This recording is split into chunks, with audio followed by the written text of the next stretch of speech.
Now students, let us discuss what is a defect logging. यानी defect logging से क्या मुराद है?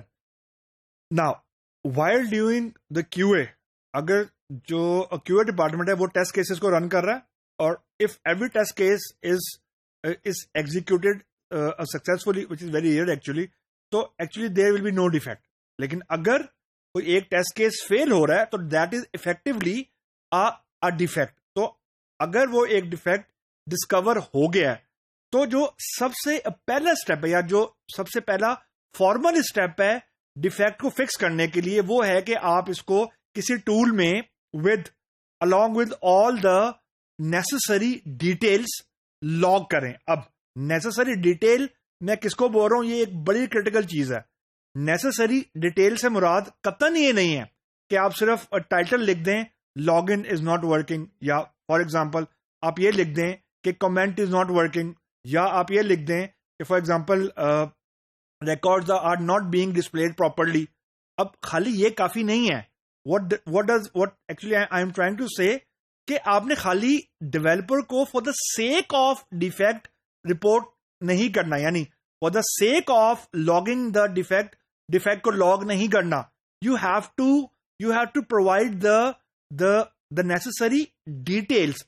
दो डिटेल्स जो होती हैं वो बहुत क्रिटिकल होती हैं. पॉइंट नंबर 1, सबसे जो इंपॉर्टेंट डिटेल होती है वो ये होती है कि आपको डेवलपर को कम से कम ये बताना पड़ता है या ये बताना चाहिए कि what steps as a QA engineer you have done जो कि फेल हुए हैं.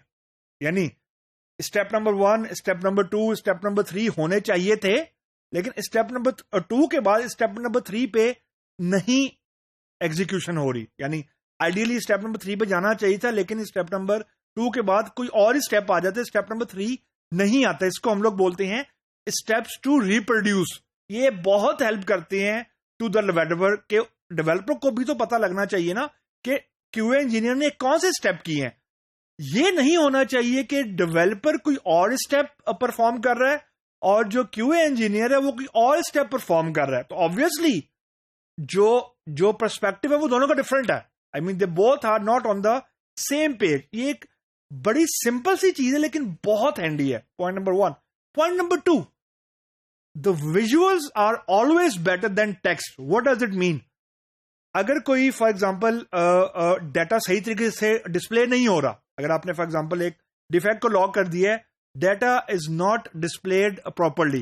Now this is a highly subjective statement, like for example a bad requirement. This is a bad QA statement. Reason, what is not properly क्या चीज है? Font सही नहीं आ रहा, उसकी लोकेशन सही नहीं आ रही, कंटेंट सही नहीं आ रहा, क्या सही नहीं आ रहा. तो इस सिचुएशन में, इस पर्टिकुलर सिचुएशन में, the more you right the more you broke.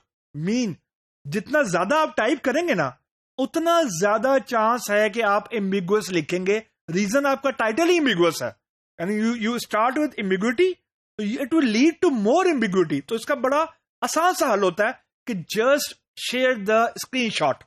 यानी स्क्रीनशॉट से मुराद मेरी ये है कि जो जिस चीज को आप ये कह रहे हैं कि it is not properly reported या it is not properly displayed, उसका स्क्रीनशॉट अटैच कर दें.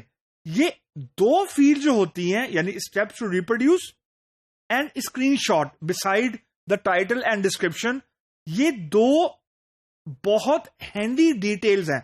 मतलब जब आपने लॉग करना है डिफेक्ट को ना, अमूमन I mean what I observe it कि जब डेवलपमेंट टीम की या क्यूए डिपार्टमेंट की आपस में कोई कॉन्फ्लिक्ट अराइज होता है तो अमूमन उसका रूट कॉज ये होता है कि या तो क्यूए डिपार्टमेंट ने जो डिफेक्ट है वो प्रॉपर तरीके से लॉग नहीं किया, और लॉग जो मैं अभी आपको बताया 2 स्टेप्स, या ये होता है कि अगर लॉग कर भी दिए ना तो डेवलपर उसको फॉलो नहीं कर रहा. मतलब स्टेप्स टू रिप्रोड्यूस फॉलो नहीं कर रहा, इमेज को नहीं देख रहा, वो अपने आप पे कुछ एक ब्लाइंड फिक्सिंग करने की कोशिश कर रहा है जो उसको समझ आ रही है. तो ये चीजें डिफेक्ट लॉग करते वक्त ये 2-3 चीजें बहुत क्रिटिकल होती हैं.